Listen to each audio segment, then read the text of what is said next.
Okay, hang on. Am I supposed to start? You start. I will speak. Okay, good. Yes. Just Well, you. Put it on, right?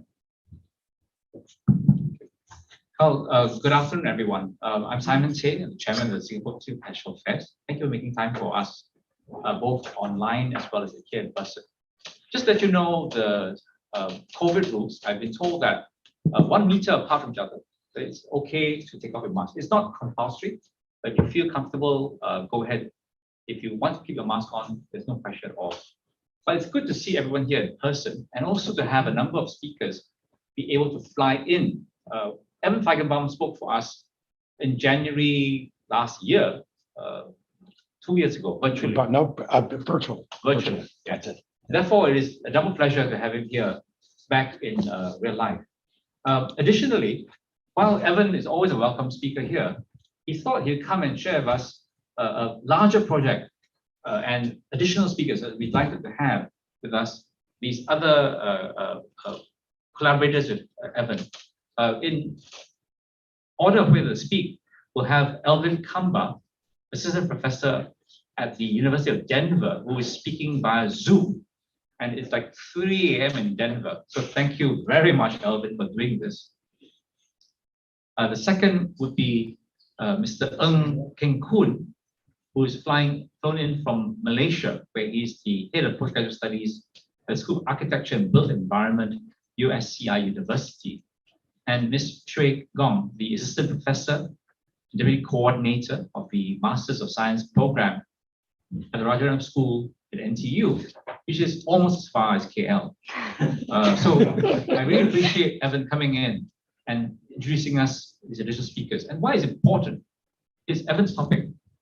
The topic that he and Carnegie have undertaken to really study globally and also within our region, ASEAN, is a critical one about China's influence and therefore interplay with the Southeast Asian countries against a context, as you can see, of the Sino-American tensions.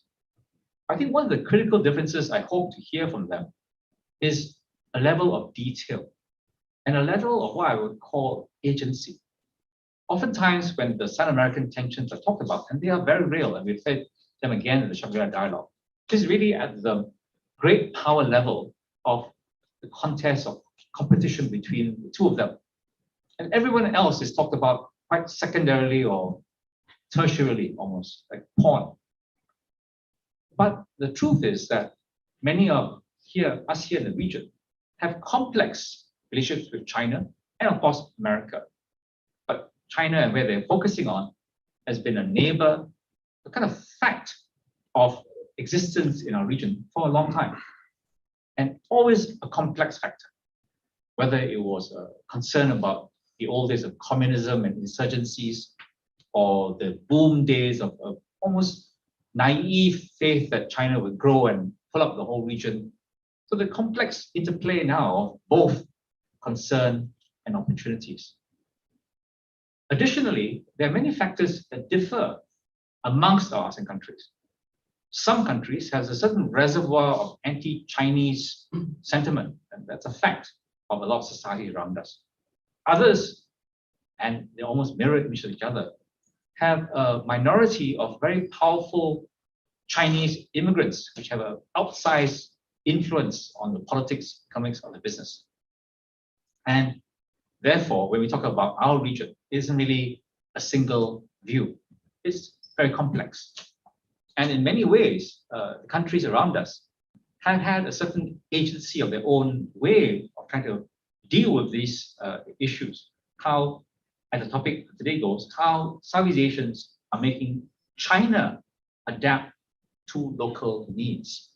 I think that's where I would stop and expect a much richer, detailed discussion to emerge from Evan and his fellow researchers. I'll pass the time over to Evan, who will then introduce the whole project. And then, as I said, we'll go to Elvin in Denver, and then have that poor man sleep, and then move on to the other two speakers who Evan will introduce soon. Evan, over to you. Great. Well, first, before I do anything else, I want to thank you, Simon, and I want to thank the Singapore Institute of International Affairs, and I want to thank all of you for coming out. It's been a long time since I've seen a lot of people in a room. So it's nice. I haven't been to Singapore since before COVID. So there's a nice symmetry in coming back to Singapore. I came for Shangri-La Dialogue. And then I've been doing some meetings on the side. And since whenever I come, I try to do something with SIIA. It's nice to be able to do this with some of the participants in a project we have. Let me frame up this project, and I think it'll frame up some of the presentations we're going to hear from Alvin and from Gong and from Cancun. In Washington, which is where I come from, you often hear a very straightforward proposition about China's role in the world. And that is that China has a putative China model, a Chinese model of governance, of institutions, of technology that it promotes around the world. And sometimes it's argued even imposes it on countries where it does business or it invests or it is active. And when you hear Americans in particular talk about this, they say that that model is statist, that model is centrally directed, that model tends to be built around state-owned enterprises and big resources for infrastructure deals, for example, through the Belt and Road Infrastructure Initiative, and that in some ways China is promoting something that reflects its own developmental experiences and practices. And to be frank, that narrative has taken hold for a few reasons. One is that the narrative, particularly in Western capitals, can be a bit simplistic. It doesn't often appreciate nuance or texture or granularity. It tends to be a kind of meta-narrative. But second, it's taken hold also because sometimes the Chinese government itself promotes this. The Chinese government seems proud of some of what they've done developmentally, and they want to promote that as a model in some parts of the world. And they talk about it sometimes quite explicitly that way. And also, there are places where it is true that China is promoting a distinctively Chinese way. I think about some of the things China's doing in the technology space, for instance. If you think about the so-called digital Silk Road, there are elements of China's own digital model, China's own approach to technology, Chinese technology standards that are being exported and scaled in other parts of the world. But here's the problem. The world is filled with diverse and very distinctive places. And if you do business around the world, as I know you do, and as I know, Gerald, you do, and as others do, or if you're a diplomat and you've served in different regions of the world, you know that doing business in Singapore is not like doing business in Tajikistan, much less like doing business in Vanuatu or in Bolivia or in Togo. And so the world is filled with multifaceted places and conditions. And therefore, a country that is active globally, that has multifaceted touch points around the world, inevitably has to come to reflect some of the conditions it's dealing with. After all, why should this be true, this kind of diverse engagement around the world of everybody, but somehow not true of China? And the fact is, China's own profile actually is quite diverse. In 2017, McKinsey, the consultancy, did a study of Chinese business in Africa. It was the biggest survey that had been done of Chinese business in Africa at that time. And the survey revealed by extrapolation that there are actually more than 10,000 Chinese firms across Africa. Most of them are small, many of them are private, some of them are mom and pop operations, a lot of them are locally embedded, some of them are very locally facing in sectors like consumer business. So it's not all big state-owned enterprises doing resources for infrastructure deals.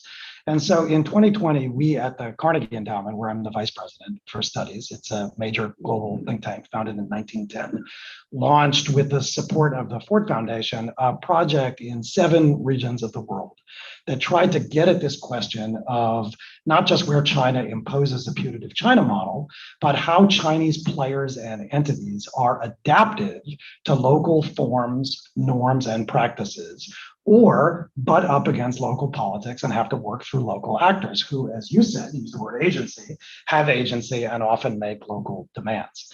I'll give you a few examples that are interesting, that are kind of at the core of the project. So here's one. In the Middle East and North Africa, Chinese state-owned banks are experimenting with Islamic credit products.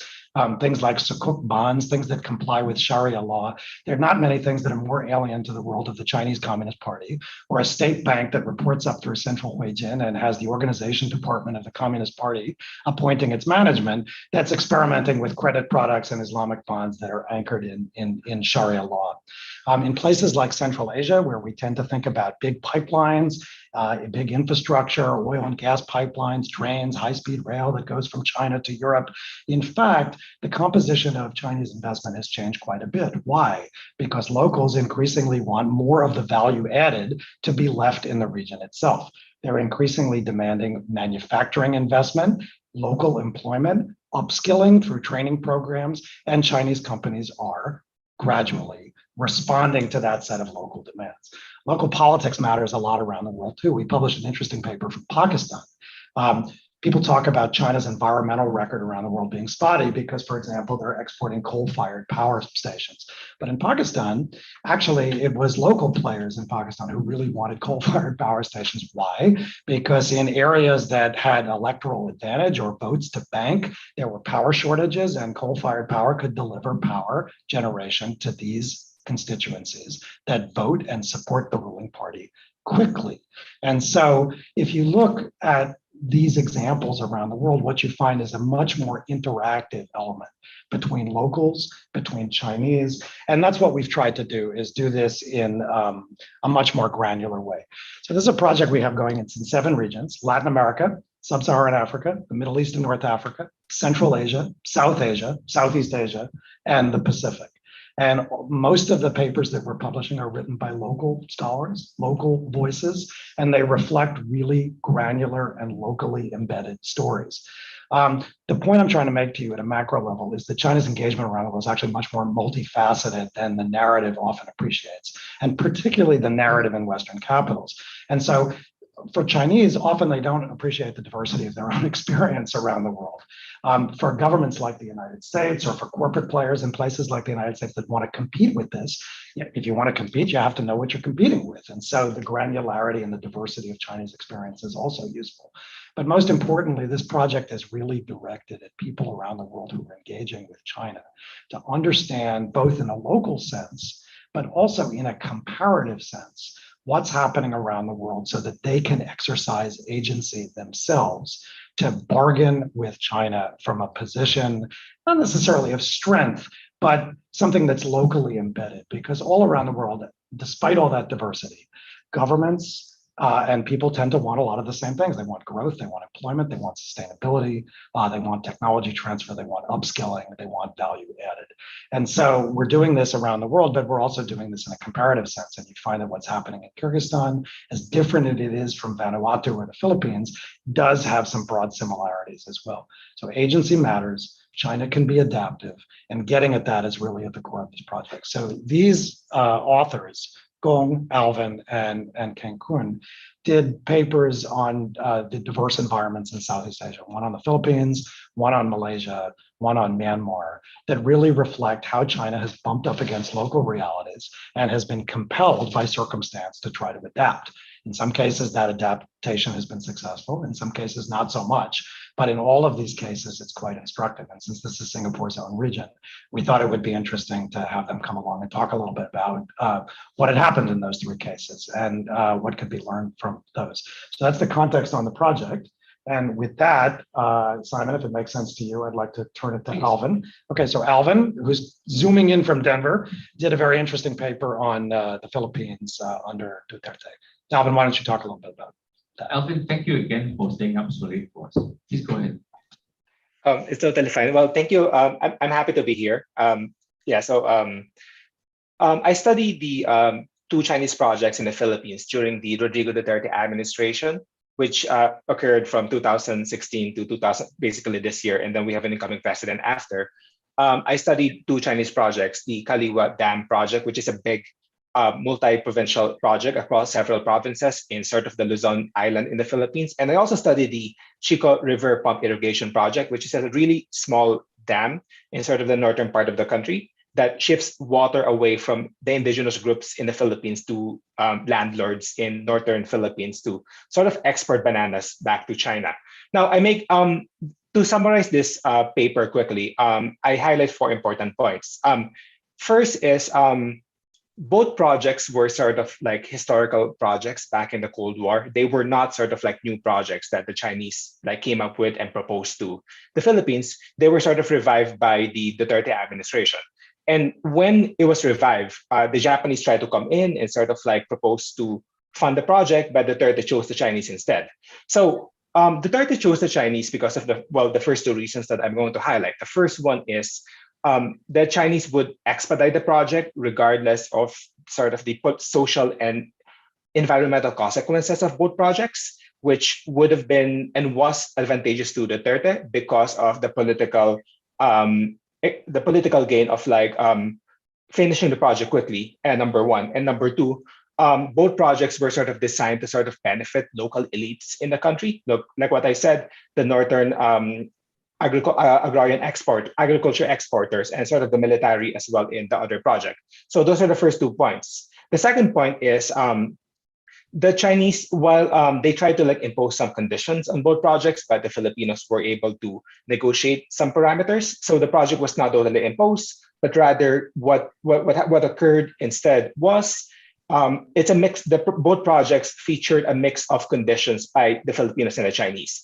And finally, the Chinese was not in charge of the implementation process. In fact, it was the Filipino agencies who did it, and all the problems of the projects, from abuses by the military to sort of kicking out villagers in certain areas, were driven by Filipino government agencies, not the Chinese. So that's the summary of the paper I wrote. Okay. Please go ahead.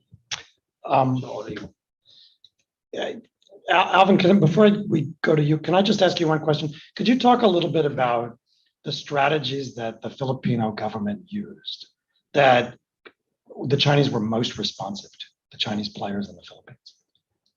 Right. So, two things, right? So, number one is if the Japanese were possible funders of the project, if the Chinese said no to it, the Philippines could, the Duterte government could have turned to the Japanese.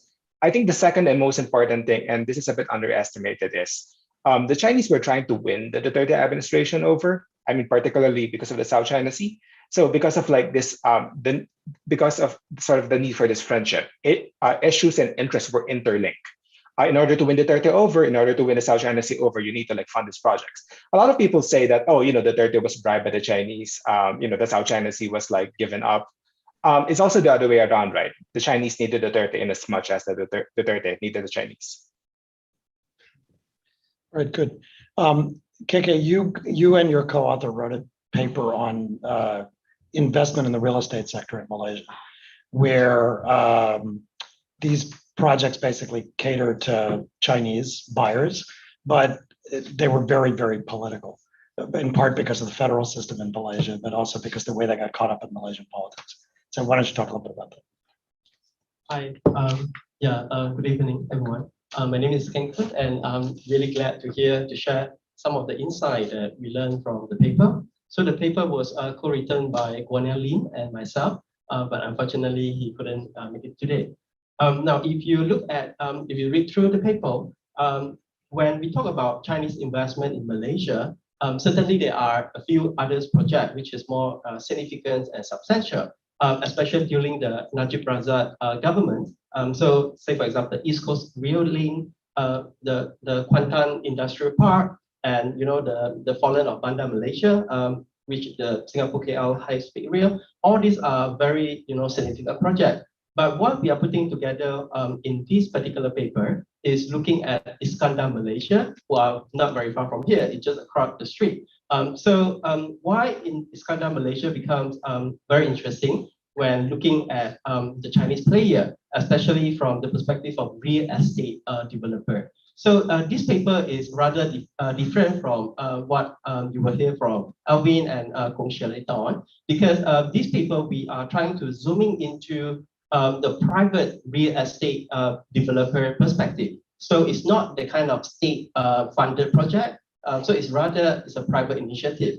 So in this particular project, we are looking between the central state competition, simply say, which is Putrajaya and Johor state government, who are getting into a competition in grabbing the opportunity for a Chinese investment. So if you look carefully in Iskandar Malaysia zoning, there are Zone A and Zone B. Zone A is particular in the Johor Bahru town area, and and the Nusa Jaya, which is the forest city, all these are big project located in Zone B. So Zone B is basically Putrajaya, where the federal government, the Khazanah is who are actually holding the land and everything. But whereas if you look into Zone A, that all the country garden, the forest city belong to the state government initiative, right? So what interesting is if you look at how the state and central competition over Chinese investment, and that is something what we call local politics actually play really a significant impact in this Chinese investment. So it wasn't, we always think like, the Chinese, they are just, become a very dominant, they are, they do not really responding to the locals politics, but it wasn't the case. But definitely in Malaysia, that, become a lot of local politics. Now, so in this project, we are very much focusing in Forest City, the country garden, a very controversial project. And currently, we, that there's a lot of, it has been like about 10 years now. But what interesting is looking at, in terms of the mechanism, how the developer is going to manage the forces between the federals and the state. And particularly when there's a sudden return of Dr. Mahathir into the politics in 2018, it brings another layers of conflict, into the whole scenario. So in that case, if you look through the trajectory of the politics, that become really a turning point where the country garden, they are start really, getting into the hot button with all, the voices starting come from Putrajaya. Now, so that is really, excuse me, there's something interesting to look in that way. And a quick response to today's topic instead of the local needs. Now, definitely, we know all these projects, they wasn't have any direct contribution to the local needs of housing provision, because we know the housing provision, especially in affordable housing, is really in short. In a shortage for Malaysia. But all these projects, is targeting for a Chinese middle class buyer. So it's rather targeting for the local needs. So so that definitely we don't see that the direct contribution to that. But however, if we are looking other initiatives from the developer in terms of the corporate social responsibility, we are trying to we can kind of observe some move has been taken by the developer. Instead of, they actually have some community project with the local resident, and they also have a few of these tree planting or mangrove conversation project in the surrounding area. But however, we would like to question whether these the so-called corporate social responsibility are more toward a form of compensation, because it's kind of, they are damaging the environment, and therefore they have to do a certain measure to compensate the local environment and also the community. So that's questionable. And how does it sustainable in terms of their initiative to be part of the a social contribution? Because as all of you know, in Malaysia there is no compulsory requirement for the corporate to conduct a certain kind of responsibility. So everything is on very much a voluntary basis.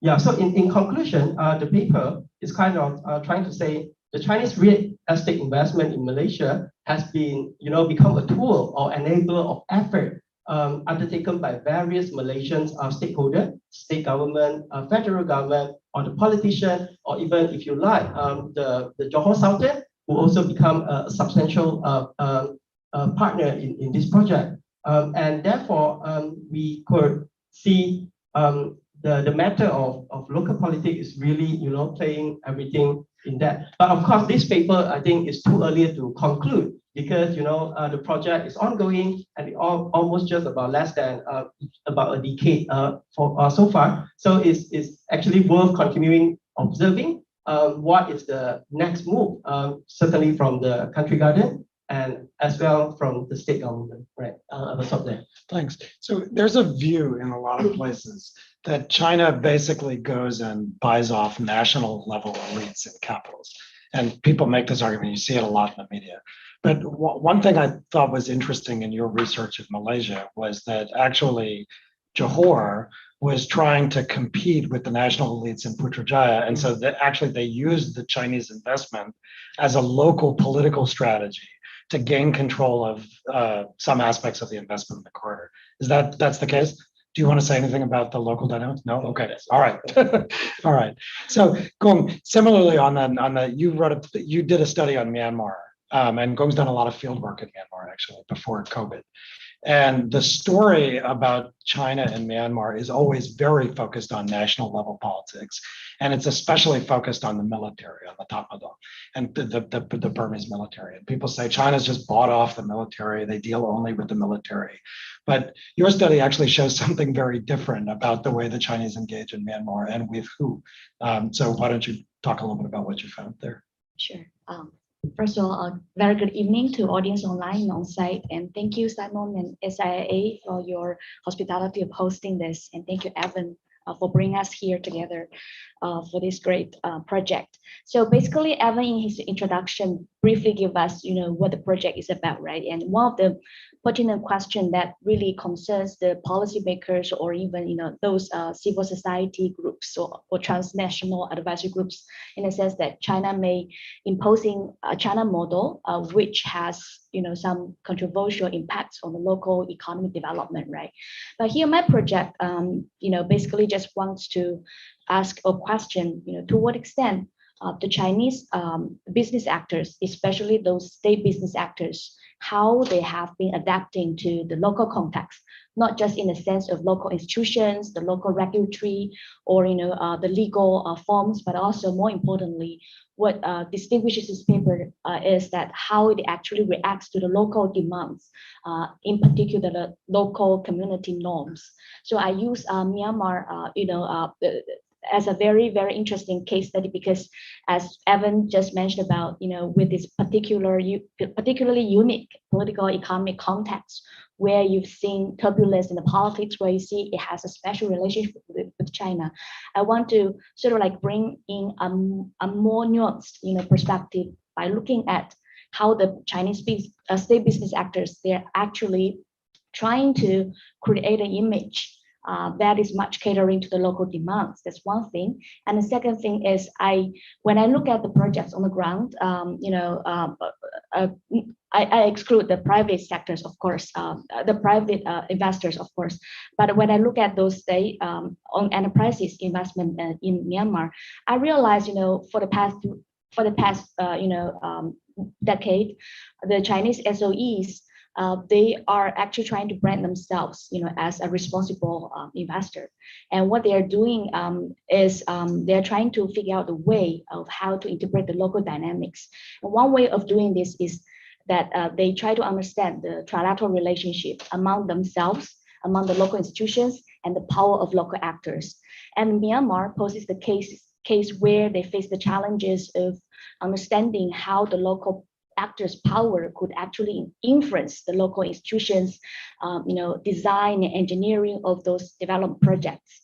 So this Leopardton copper mining starts with a very controversial, history, where it has been accused by the local civil society in the sense that it lacks the transparency, it doesn't have an appropriate environment and social impact assessment, and it has very, very controversial land appropriation and issues, and also what is most what concerns the local community most is the human rights violations in terms of those land appropriation. What the Chinese company, SOE company Wanbao did was that it followed the very conventional notion, in the sense that it worked closely with the local government, Sanliki Township, as well as with the local partner, the Union of Myanmar Economic Holdings, the an entity that has close relationship to military government. But because of those issues that I mentioned, and because of the democratic opening, the Chinese founded projects was pretty much contested because of the issues, and also because of the power that the local institutions had been given to the local actors on the ground. And then the Chinese company realized, this is not going to be not only just not going to be sustainable, but also it poses serious threats and damages to its reputation, to its business interests. So they decided to sort of like shrug off the instructions by the the local partners. Instead, they converted to the community engagement strategy. And what they did was, of course, one is to improve on the corporate social responsibility, and second is that they take all the advice posed by the investigative committee led by Aung San Suu Kyi at the moment, who was not in power yet in December of 2012. And then what struck me most is that this Chinese company Wanbao particularly reach out to international media outlets such as The Economist and BBC and VOA. Those are very, very unconventional approach by the Chinese SOEs. Imagine today, think about today's context where you basically see the Chinese business actors, they're very much silent on what they are doing, no matter where they're investing, and what they have been trying to do is just very public relation, that kind of campaign, but not really much in the close relationship or for the purpose of improving the transparency. But what is different here in this Nepal copper mining is that the Chinese company Wanbao really made efforts to increase the transparency, to answer to the questions and concerns imposed by the local activists. And what is more astonishing to me was that based on the Chinese sources by its parent company, Norinco, that Wanbao actually reached out to the political activists ousted by the military government at the point between 2012 to 2014. One of them was the 88 generation student, active group. So with all these, factors into their calculations and into their efforts, I found out, those efforts actually, paid off. And you find out there's a very significant reduction in terms of level of local opposition and resentment. The majority of the villagers that accepted the deal sealed by Wanbao, and also they through the middleman or the consultancy group by China Eye. And also through the NGOs assistance on the ground, and also by the Chinese NGOs, Wanbao gradually earned a reputation. And then, the project that was suspended eventually resumed. But of course, that doesn't mean, everything has been settled, especially, in this context where the military government, launched the coup d'etat. And you find out Wanbao became the target again, not just by the local civil society for having the association with the military government, but also it faced the sanction imposed by the United States last July. So for Wanbao, at this point, I feel it is still trying to figure out a way how to understand this trilateral relationship between local agency, between and also the local civil society act, and the relationship that has been investing so much for the past few years. And you may be wondering, whether Wanbao is a unique case. Well, other than that, several other Chinese SOE founded projects like the Sino-Myanmar gas and oil pipelines, like the Chaopiu deep sea port, they pretty much have done similar stuff in terms of improving relationship with the local community. And if you have questions, I think we can continue with the conversation. Yeah, so Simon, I can give it back to you, but I think what we're trying to get at with these cases is basically four things. First, context really matters. And you alluded to this in your opening remarks. There's enormous diversity in Southeast Asia. No, these economies are not alike. These government circumstances are not alike. And the Chinese, like others, bump up against local conditions. Second, China actually is learning. There's actually quite a bit of learning across these cases. So for instance, even if you look at the policy banks China Exim Bank and China Development Bank, they don't actually have the same lending standards. They have different standards, for instance, on ex-ante environmental impact assessment or ex-ante community engagement, or how to assess a project after the fact. So sometimes you have higher standards. Sometimes you have more aggressive engagement strategies like with Wanbao, and in other cases less so. So the Chinese have the potential to learn. Third, if you're the United States and others, you definitely need a less simplistic narrative. But also if you want to compete with China around the world, you do need to understand what it is you're competing with. And then last, local agency is the key in all of these cases. In the Myanmar case, why did Wanbao do that? Well, because there was a lot of local civil society that actually mattered to outcomes. Why did it happen in the Philippines in Alvin's case? Because Duterte actually had the ability to drive the outcome, and the same thing in Malaysia where Johor was able to do it. So this is aimed at designing better policy, but also understanding the diversity of Southeast Asia and Chinese experience too. Thank you, Evan. Thank you, Greg.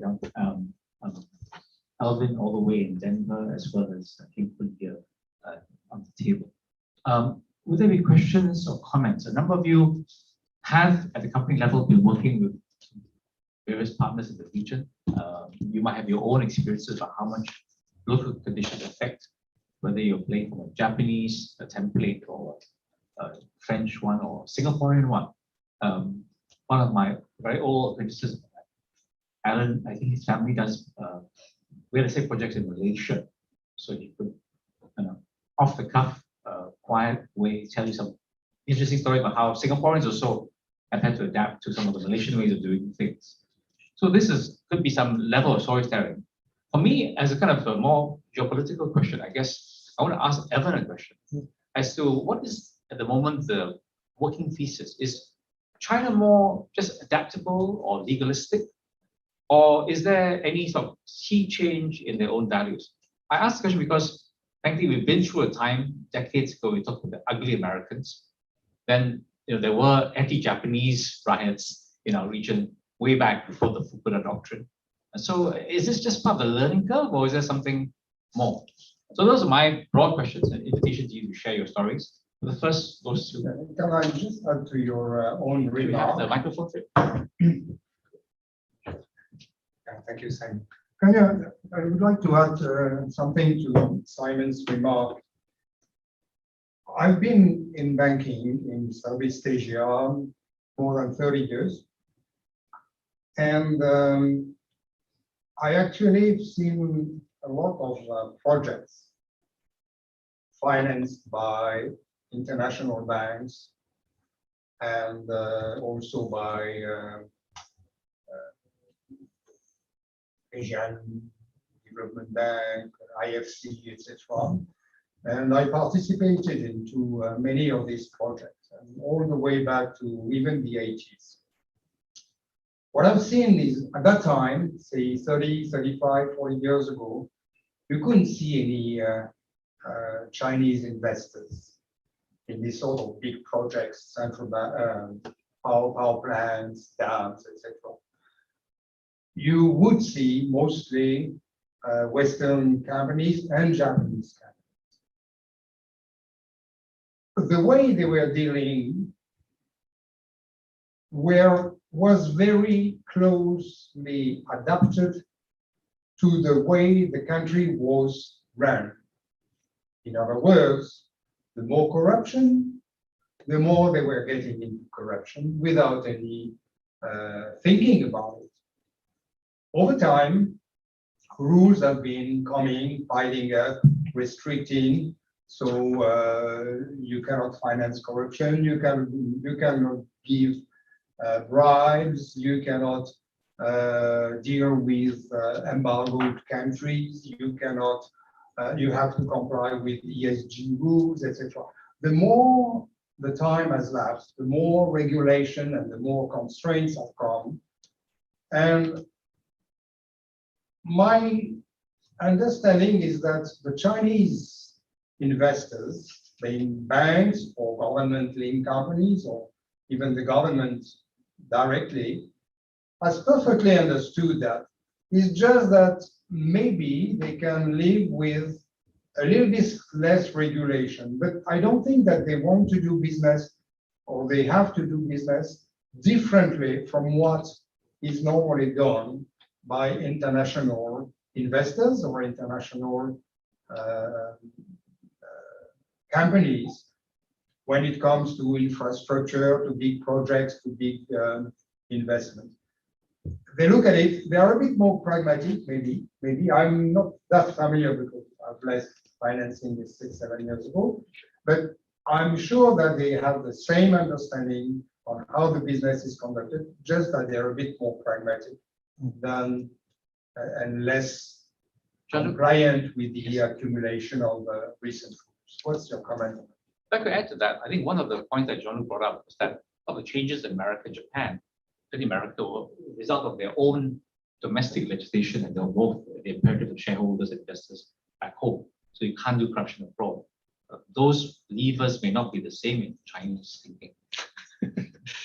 There isn't that much push of what they do abroad. Shall we take a few questions and then Sure, maybe some might be more detailed? I invited some of the journalists in Malaysia Absolutely. to talk. I have to talk about Myanmar anytime, but I'll leave you to bring up more country-based questions. Anyone? Please, Gerald Hay. Yeah. The extra one. So we're characterizing the different modes or different, I guess, experiences of these corporations in different countries. And I'm just curious how that's been different from some of the reference points. Right? So right now we're looking at the Chinese companies that you've studied. Is that different than an American company or a Japanese company? And in what ways is it significantly different? Okay. So similar sort of discussion of the longer term history and the change. Yeah. Anybody else? Alan? This is the fan I talked about doing Malaysian business. Yeah. As far as I know. Simon, I want to share my experience. In Malaysia, there was a lot of excitement when we talked about Under Malaysia and IMDb and Tun Razak Exchange. And the excitement actually was because the eventual link would be Jurong as a terminal point. And then when I was working in Malaysia,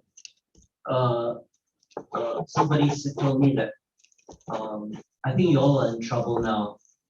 After there were some comments from Singapore about the South China Sea, and when the Philippines challenged something in the international courts, and strangely enough, they decided to terminate the rail project, so to speak, and revive it so that its terminal point is Johor and no longer Singapore. So I don't think business is like how the Japanese or the Westerners or anybody else would do it. Because I think that a project like what we saw, the high-speed rail, is actually small change to the Chinese government and the state corporations. And all these businesses, all the businessmen who I have met are ex-officio or princelings, or it's impossible to be a top dog in business without any links. The other thing I saw was that the Japanese couldn't get any headway in this high-speed rail project, and the excuse was only the gauge of the tracks, and much as they tried, it was I don't think something they didn't have enough chips on the table, because during the IMDb scandal, the whole of the Bandar Malaysia was salvaged by Chinese investment. So I don't think it's business as usual. The Chinese are very, very long term. Their pockets are so deep that I don't think bankers know how to count the dollar, the renminbi now. To sum it up my own way, I think he's saying that what you really noticing is tactical adjustments to the situations, but underlying it is this approach which is very different. Yeah, I mean, maybe I can start at the political level, and then it might be interesting, especially for Alvin, because both Japan and China are active in the Philippines in infrastructure, for you to compare a little bit how the offerings differ. I mean, what I noticed, so when I was Deputy Assistant Secretary of State for two regions, Central Asia, which are former Soviet countries, and South Asia, subsequently, areas where there's a big hunger for infrastructure, there's a lot of political risk, there's a lot of corruption, and multinational companies outside extractive sectors generally fear to tread. The Chinese are less fearful of treading, which begins to point at the political levels to some of the things that makes their model distinctive. And as I said at the beginning, there's no one size fits all model at the enterprise level. And there's a lot of diversity, but the Chinese, I think, have a few things going for them in their favor. The first is the level of risk tolerance in some of these emerging and frontier markets is just much greater than you see for multinational companies, except in some extractive sectors where the level of risk tolerance is high because they're long-term projects. Second, as you said, there's no Foreign Corrupt Practices Act. And so, for instance, in a place like Afghanistan, where the Chinese mining player, there's a lithium mine, paid $2.9 billion for the exploration license in a context that was very, very different. No American mining company could ever have done copper, lithium, any of that in Afghanistan because they overpaid for the license, and that's partly because the anti-corruption disciplines provide a problem.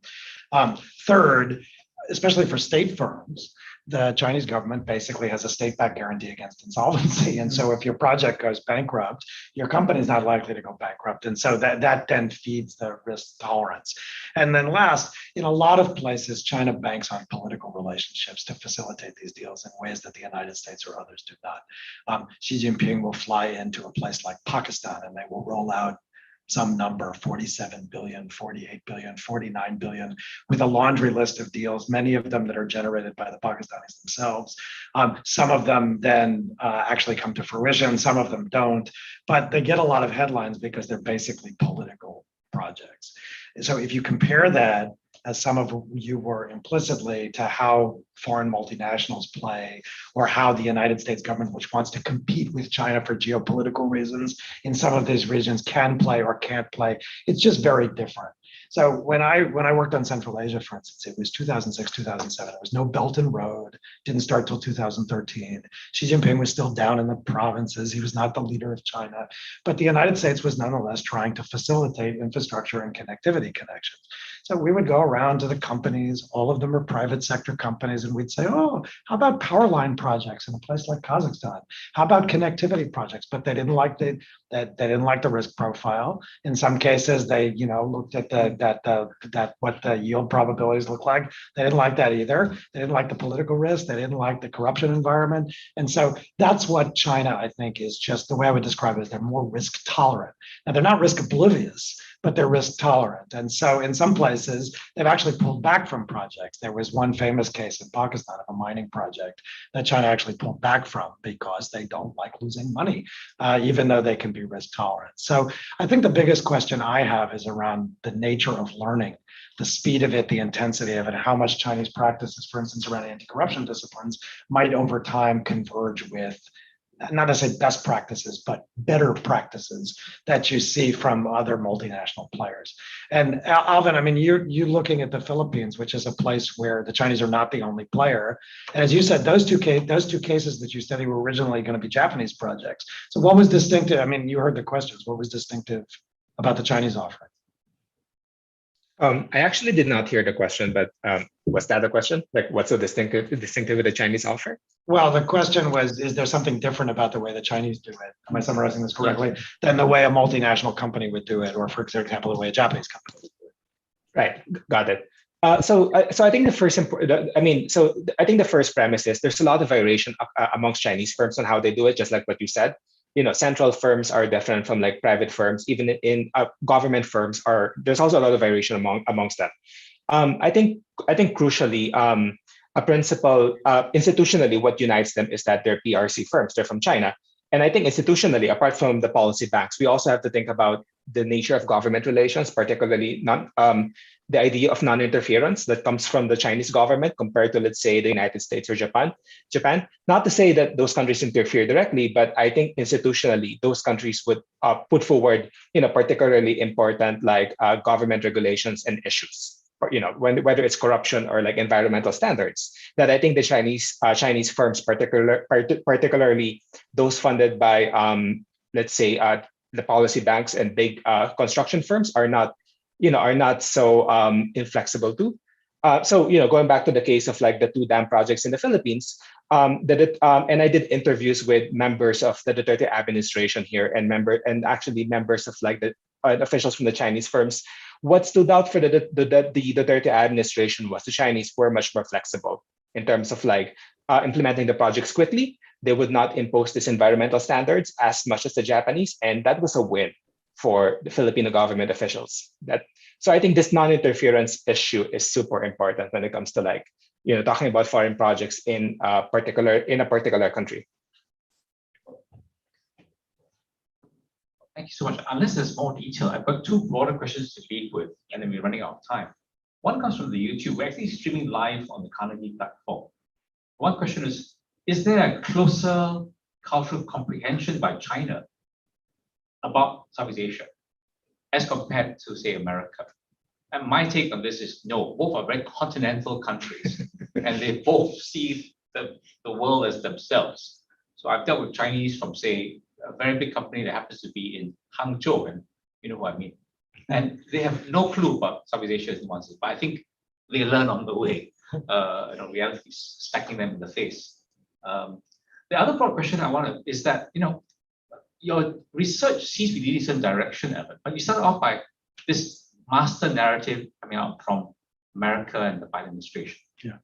What is the optimism you have, such a large project, that it seems to be very well done, that this view could get a fair hearing, that China is more nuanced, Southeast Asia has a chance to influence things, as opposed to that large narrative of China exporting, very successfully imposing its structures? So those are 2 questions I could put on the table if it's okay with you all. And not just Evan, of course. If I could, in fact, reverse the order, perhaps, and go ladies first. Once in a while, I do sort of polite things. I think one of the outcomes of what Biden administration has been demonstrating to the region, I give the example of the IPEF, right, where I can see there's growing anxiety on China's side, not just in the geopolitical sense, but also in terms of how China could compete, subtly or publicly in those economic dimensions. And one thing going back to the question that the audience just raised about how different China's approach is, well, we have to admit, there's huge convergence between the Chinese actors and the international actors, regardless where they're from. We've seen histories of Chinese bankers, those policy bankers, as well as SOEs. They've been adapting to international norms posed by FC, for instance, or collaborating with United Nations, etc., etc. But what I want to emphasize here is that one thing is China's, this long-standing Chinese characteristics has been actually deeply embedded in its, governance, not just domestically but also overseas. One thing is, speaking of the SOEs, no matter how they are being globalized, they are becoming more and more, paying heed to the domestic norms and requirements in terms of party, ideological construction, right? And while their corporate governance may be, lowered to the second place, and they invested lots of, resources in terms of training the managers, training, the technocrats on the ground to follow that kind of political norms. And that's one thing why Chinese, that's kind of like Chinese model is a bit concerning. And second thing is China lacks of domestic scrutiny, where, for example, the United States or maybe Japan or the Japanese domestic audience, they may impose the pressures, in terms of the responsible investments. But China doesn't have this,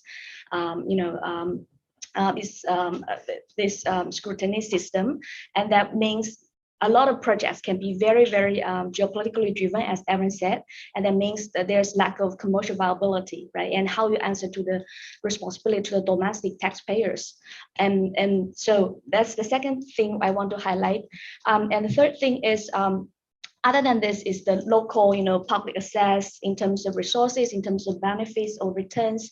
the Chinese government is trying to give back the ownership, as we've seen the Lansang Mekong cooperation mechanism, as we've also seen the change narratives in its public diplomacy or its economic diplomacy. But to what extent such efforts can be really, played out without interference of its own domestic political norms is another question, and that will pose to the broader question in terms of how either administration's geopolitical competition or geoeconomic competition, affect China. I think that is an evolving question, but I think that Beijing's hands has been tied up by its own, policies domestically.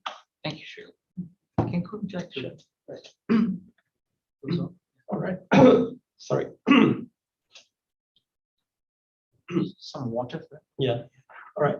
If we're speaking from the public real estate developer perspective, now we see very interestingly, one thing that we notice, this developer can no longer rely on the kind of grand vision of BRI has been, supported by the China government, and what instead each of these private developer, they have to learn and start to build up their capacity in dealing with the local politics, right? Now, if you compare to another also kind of a significant project is Wanker, right? So Wanker have another very big project in Kuala Lumpur, which is also built in a very KL, the Forest Reserve, which is also another very controversial site. But however, if you learn the story of Wanker, how they are, dealing with the local authority, the DBKL, and also how they are their corporate social responsibility and dealing with the public relation, they are much experienced, right? So because we know Wanker, there's been, having project in Hong Kong, London, various places. Right now, if you compare to Country Garden, right? So we have to notice that Country Garden was the first overseas project for Country Garden, right? And we have to give a fair, reasoning for that is that they are definitely learning from the very difficult lesson over, the political tsunami in Malaysia in the last few years, right? So in that sense, my take is that and another thing is to really something maybe different from when we're looking at the infrastructure project. Definitely the real estate project for Country Garden, they are definitely focusing for long-term investment. They are not hurry up completing the project in 10 or 10 years. They are aiming to build so-called entire new city over like 30 to 30 over years. Now, so meaning to say, definitely they are adapting. They're adapting themselves. They're learning through, and having a different mechanism to deal with the issue. And one of the example is that internally, we know that they actually established a local department who are all the local Malay staff who are handling, the issue with the community. So now they are really building up, the local team that in a way that sorting this local issue. So these are some of the examples. But of course, we can see that so it's hardly to generalize all different sort of real estate developer, right? So they are more established like Wanker and compared to Country Garden in our case. So I think it's also interesting to see how a private developer, they are in a way that they are echoing toward the BRI, but at the same time they have to build up their own capacity in dealing with the local context. Thank you, Raj. Right. Thank you. Should we go to poor Alvin and then come back to you? Sure. Alvin, would you like to chip in on this broader issues or close up your comments? We're talking about the comprehension of Chinese firms in the Chinese state of Southeast Asia, right? Yes, that's the question on YouTube, and then I added that other question. Or you can just simply close off and give us quick comments. Okay. Well, I do think the Chinese government and Chinese firms are learning. Keeping in mind the case I basically put forward are more like state firm relation stuff. Like these two firms are funded by policy banks from the PRC. driven by the relationship with the Duterte government. And obviously, there is a lot of variation across firms in how they learn and they adapt to the local context. I do think the Chinese government is learning. The Philippines is a fantastic case to understand elite mobilizations against Chinese projects. From 2001 to 2010, around $5 billion were invested by Chinese firms, and approximately 4.5 billion of that were basically canceled by the mobilization of local elites. Now, across time, the Chinese government and Chinese firms have learned how to adapt to Philippine government, the Philippine context. And right now, you do have like a stronger cultural sort of like approach from the Chinese firms and the Chinese state. You have friendships from, relationships between Chinese firms and local Filipino elites being formed across the country. And that's really interesting to sort of like examine, especially as the Philippines now has a new president. Thank you. Thank you very much. Evan, would you like to try the last question? I will. Okay. So you asked me about Washington, and could the narrative in Washington be, if I can coin a word, complexified about China? I'm not optimistic about that.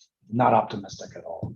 And that's why, first of all, for this kind of research, I think the target is not so much the United States. Secondarily, it's a little bit China to understand, as I said, the diversity of their experience. But most importantly, it's countries that are on the receiving end of Chinese investment, Chinese influence, that can learn from their own experience and the experience of others. And then, as you put it at the beginning, exercise some agency.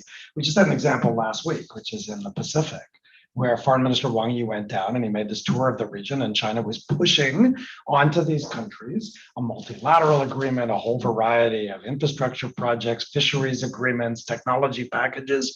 And what happened? The countries essentially banded together on some of the parts of that package and resisted it because they decided there was strength in numbers. So I think that kind of learning and that kind of agency really matters. On the US, the problem the US has in this region and in others is that, number one, China's not going anywhere. But the United States would like China to not necessarily disappear in a puff of smoke, but be less competitive and less attractive than I think some of the Chinese offerings have been. At the end of the day, you can't beat something with nothing. And on top of that, the United States, particularly in this part of the world, has the problem of trying to fight the map and fight economic gravity.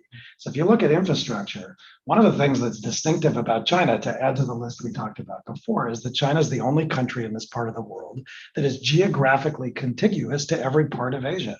Northeast Asia, Southeast Asia, South Asia, Central Asia. So you can build a highway from Western China to Pakistan. You can't build a bridge from Pakistan to California.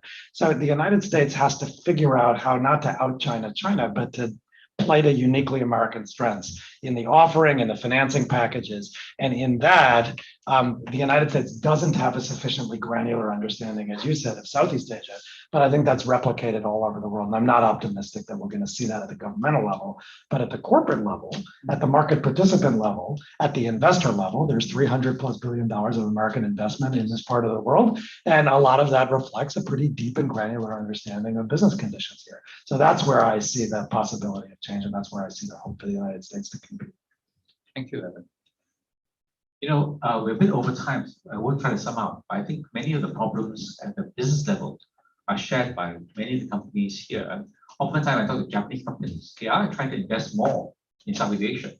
And there's not lack of will, it's a question of whether they can deal with the conditions and whether it all makes some sense if you really want to see some money back at the end of the day. So the commercial factors and the political context locally drive it. And similarly, Singapore, which we've not talked about one word so far, is the major investment hub for this region. And many of our investments face the same sort of pushbacks, and we have fellow Southeast Asians. So I would say that I really value this session because of some similarities between China's experiences and ours. Not just the question of agency, but in a sense, what is China thinking about it?